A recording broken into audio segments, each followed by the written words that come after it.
სულხანაურს ის ცხენი და უნაგირი დატოვეს იქ და მოსთხოვეს გამოსასყიდი სულხანაურს. სულხანმა გაუგზავნა, რაც შემოუთვალეს.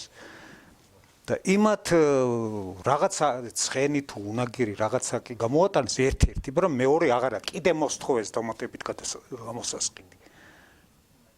და ამიტომ გადაეკიდა სულხანაური ამ ქისტეს, მე ორი ქევსურიც მოკლა ქისტის გონებით. ორი? ხო, ერთი მოწმოველი და ერთი შატილიონი. შატილიონი კი გიგი ატაბა. და ერთი მოწმოველი მე გვიან 60-იან წლებში გაათავის თავი მეტა. მოწმოველი სად აქა? ღულისჭალაში. ის ქისტი ყოფილა სტუმრად, ძმობილი მოწმოვლისა და თურმე აცილებდა იმას. და ჩასაფრებული ეს სულხანაური ესროლა და ის გადაეფარა თუ რა მოხდა მოწმოვლს და ის გადახდა ცოცხალი გადარჩა ოღონდ. თევში სადღაც ამაში მანქანის გზარი ყურაზე როგორ რა ადგილზე იყო და ის კი ცოცხალი წავიდა გამბებნა მე. ანუ სულხანაურმა სად მოკლე ის გიგი ათაბა იყო ხორიელი ხო გასურს? იმ ხორიელის მამა იყო.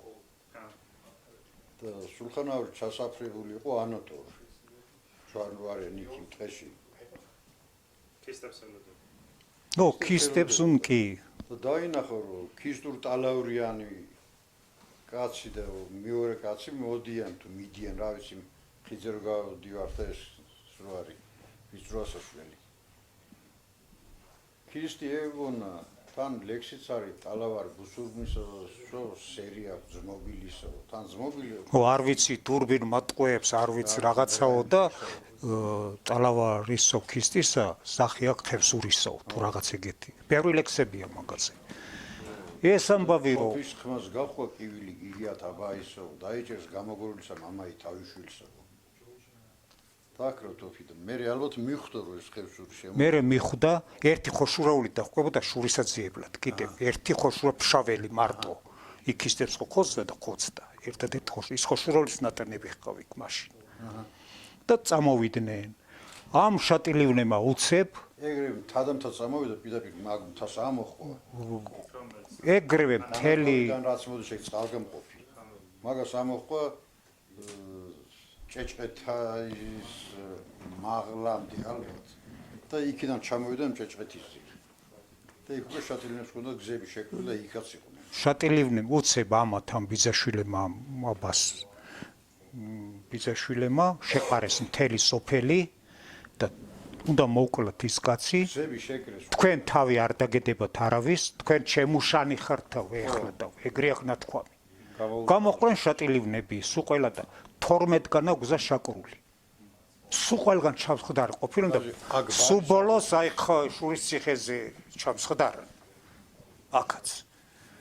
ხო და აქ რო სხენ და ამ დროს კირილი მოედინა იქიდან რა პირდაპირ იმ სულხანაურის სახლი. და სოფელში რო ატყდა ცივილკივილი და უკვე გაიგეს რომ მოკლეს სულხანაური და კიდე მეორე და ამ დროს ამ გიგიაზდამ თავი მოიკლა კიდე ზუსტად ეგრო გაიგო მე ამაზე წავიდა მთელი დაობა კისტან დაგთოფენ სულხანაურო შაგიქრენ სულხანაურო მაღლა მთას დაბლა ბარსო დაგთოფენ კისტნის ჭალასამძია მოდენის ხანსო და ოღონდ ის სულხანაური იმან კი არ მოკლა ამ გიგიას ბიძაშვილ მოკლა სუსხვამ დოქტორის ის ყოფილა პაპა თუ ვიღაცა და იმათ ემტერებოდნენ მე ეს უჭყუანი პაპა თუ მაგათ მამიშვილობისა ვიღაცა ხო პაპა იყო ჩორეხის მამა იყო ის ხორიელის ქმარი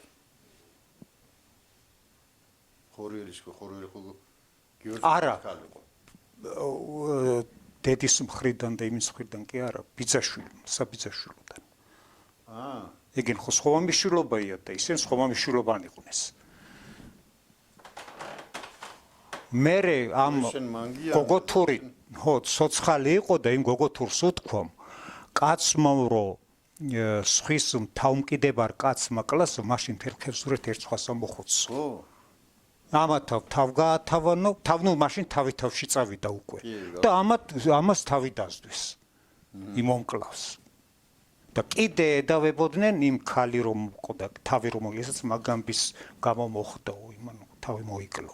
და დიდი ის იყო მაღაზე თურმე დიდი რჩული. თვითმკვლელობაზე რომ არ ბითიდე ეგისება. ხო.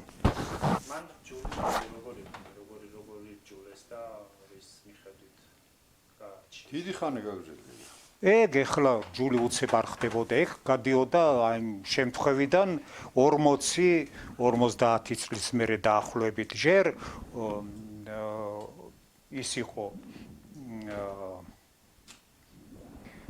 რიგის ხენება. ანუ მიცვალებულისთვის პატივის მიღება. ხო, შენ რიგს დაიყენებდი და ეს ნიშნავდა, რომ შენ უკვე იმდენად მოსაკლავად აღარ დასდევ ამას. თუ რიგს არ დაიყენებდი, ესე უნდა მოგეკლა. რიგის დაყენება იყო, მერე პირსასამყრელო იყო და მერე აი ესე გადიოდა წლები და ნელანე მერე აი სადაც შეხვდებოდი მკვლელის და მკვლელის ახლობლები შეხვდებოდნენ ერთმანეთს, რომ პირადად მკვლელი არ არის. ხო.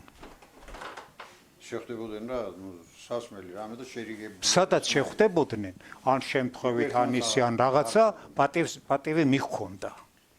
ამ დამნაშავეს. ისინი იყო ხალხში თუ ორივე მხრიდან იქნებოდნენ, ამ მკვლელის წარმომადგენელი ვინც იყო ის გაუგზავნიდა სხვის ხელით საპატიოს. ეგ სავალდებულო იყო. და მერე უკვე ნელა მიდიოდა უკვე თავის გათავებაზე საუბარი. ყოველ წელს სამართლე. მერე რიგის საკლავი რომ მიდიოდა, ეს რიგის საკლავი აიმას დაზარალებულს ჭირი ჰქონდა, ალხინი ჰქონდა, რაღაცა ყოველთვის მიუმოეს დამნაშავე უგზავნიდა რიგის საკლავს. მიცვალებული თუ იყო მიწა და მიღებამდე, ანუ დაკრძალვამდე საკლავი უნდა მისულიყო მკვლელების მხრიდან. გამოძახში. და ეს შეიძლება ყოველ წელს თითო საკლავი ხან ორი საკლავი, მაგრამ მერე თავის გათავებაში ის გაიბრებოდა იმ თავში. დაიანგარიშებოდა. საყნავად გასვლა წყალწის სამხსნელოები იყო. ხნავს ვერ დაიწყებდა. წისქვილში ვერ წახვიდოდი. თუ იმ საკლავს არ გაუგზავნიდი, არ მივიყვანდი იმ დაზარალებულს. და თუ ვერ მოხნოდი, ეგ იმას ნიშნავდა, რომ რჩებოდა ოჯახი. ოჯახი და მამიშვილი. ბოლოს იმ გათავის დროს რამდენი წელი 70-80 წელი ამ სამართლოს და ამ საკლავებითაც ივსებოდა ის გადასახდელი დრამა. ამ ბავში როგორ იყო მე ჯული როგორ დასრულდა. ეხლა მე ნამდვილად არ მახსოვს ეგ ამბავი რა. ეგ არ ვიცი და აი მოწმავლებისთან რო ჯულ თავის გათავება რო ჰქონდა იმეტას. ეგ უწერია ელიზბარ უბილავას წიგნში მთანი მაღალნი. მთანი მაღალნი იყო ვაჟა-ფშაველას დაბადების 100 წლის თავი იყო და მაშინ გამოვიდა წიგნი. გახსოვს? ბავშვი ვიყავი აქ ვარშავის მაღაზიაში და იქ ვიყიდე. გიორგი და იქ აი უბილავას ტყუილები მოწა.